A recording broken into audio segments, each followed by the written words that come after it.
abena jeneba ko chugolo ira sisan donc abe adam nanmi abe ngini yesri ka fo abena jeneba ko donc o ngini o beta skuna dato fo donc o bana kalam sisan abena shon da jenge ka tege ko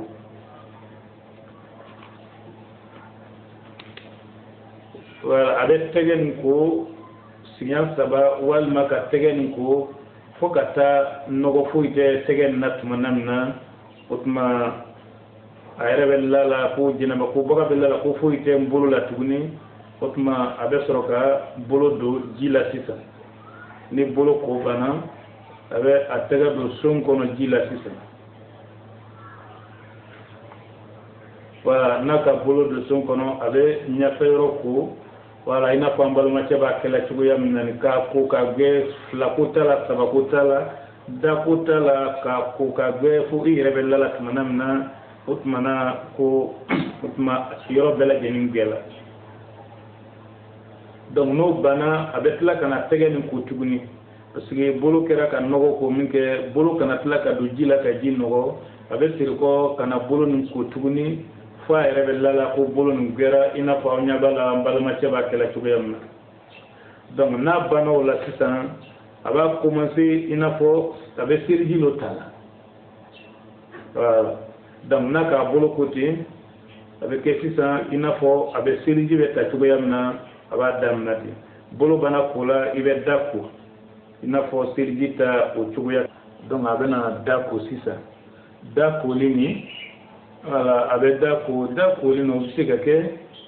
siyan saba siyan fla wal ma siyan kile la mo senya tugula donc nasro jeneba ka mo sura lara ka singo na wula be dan ko fa ere balo ko adab galat manamna utma siyan kile siyan fla siyan saba te wajibi ala me fuire ala sugo yamna ku senya rasisa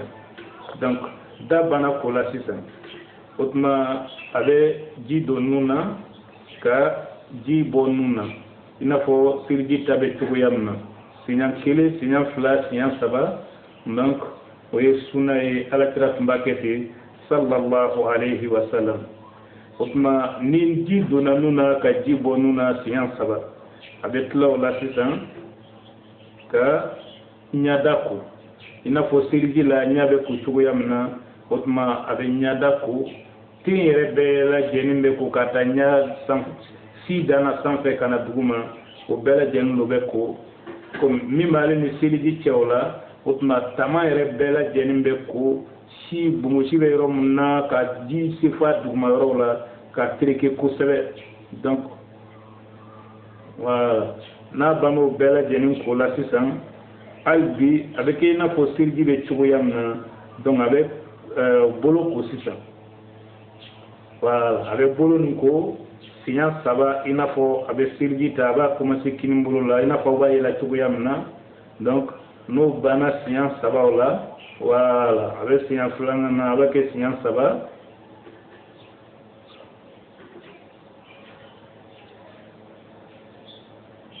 donc abe no mamulu fenen ko o tuguya kile na sinya saba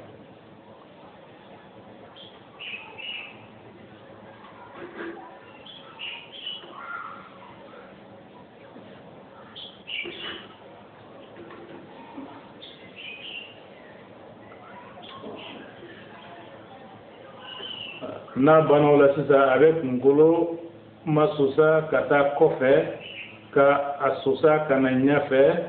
donc katla wala sisa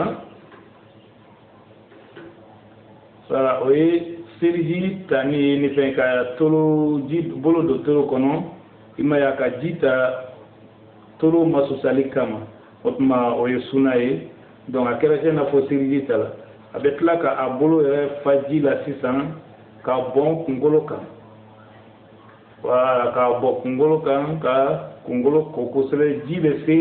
fo kungolo duguma le be jige kungolo ki bolo ke ka bogo fo jibe se kungolo ma donc muso abake tugo bela jenna fo jibe se a kungolo ma otma akunsi akun duguma roma jeneba koto na sura bana aya haida ni jeneba be kola haida bani no kama be kuni foni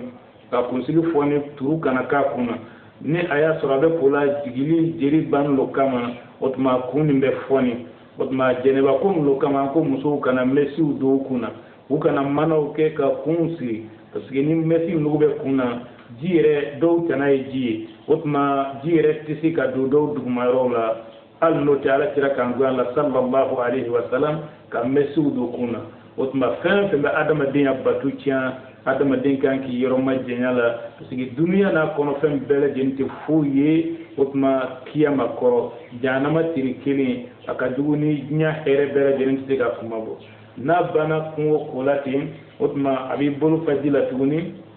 ka akretelen ko kinmulo felan ko kaji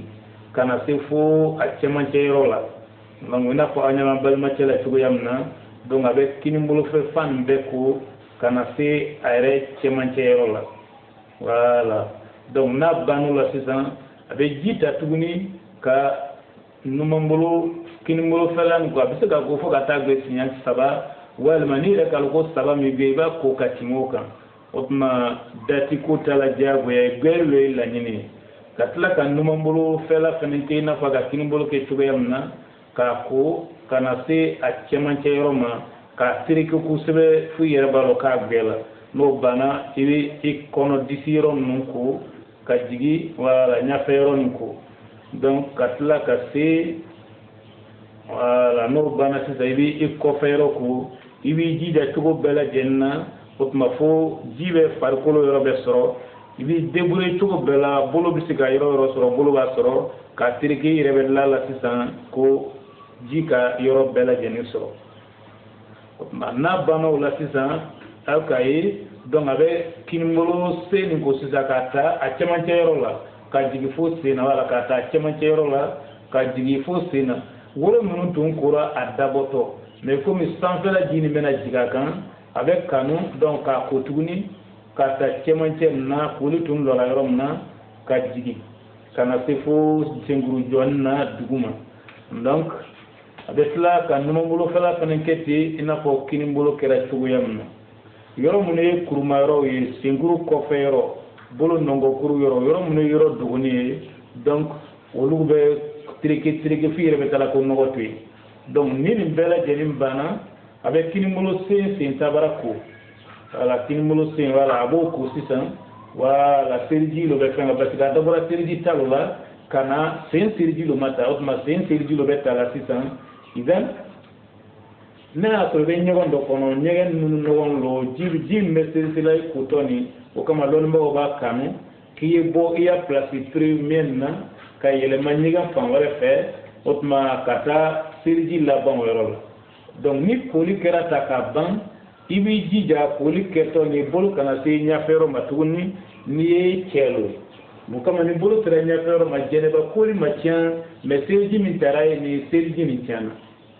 donc ni jeneba kutuwe min chekan kira muhammad tumba kala tango sallallahu alaihi wasallam mais lon bawo ka daga ni masika keta ni ko ni sirji kene nyofa ni masika keta ibe ngeni yesiri ibi jija jibi farkolo era bela jeni soro ibe kinimbulu ya fanko ka ko numambulu felanye jibi farkolo era bela jeni soro ibe bo kata kenema katiya sirjita ya selika masisa ya selike otma ne jeneba kule mais comme kuma tiara jeneba kule krefe lon ma do yere ka kayna ko kusugu ya warolo fo mo ko ci ga fam otma min ni jabu yai ibe ngini yesri ka fo mena jeneba loko donc itega ko folo bulu no woni kana do jila ji saninya so merete be bulu pombo be sisa otma bulu na se ka pombe ji no ibe ngini yesri ka fo mena jeneba loko otma be kinimbolo felaw ko ka kon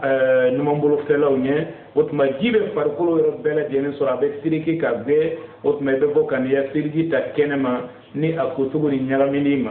hata imam shafi ala ko koni kan ngin yesri badala ki boki bi badila ki yoro be ko ki siriki ka bo otma kiya jeneba kola ibiya sirgi ta kiya silike otma ne jeneba koliye kayira ambaduna otma jeneba be kola kun saba min kama ka nuwe ka sahawa boila kito sinorola walma kito inyana ini muso sera ɲɔgɔn ma walima ni muso ma se ɲɔgɔn ma o ye fɔlɔ ye o tuma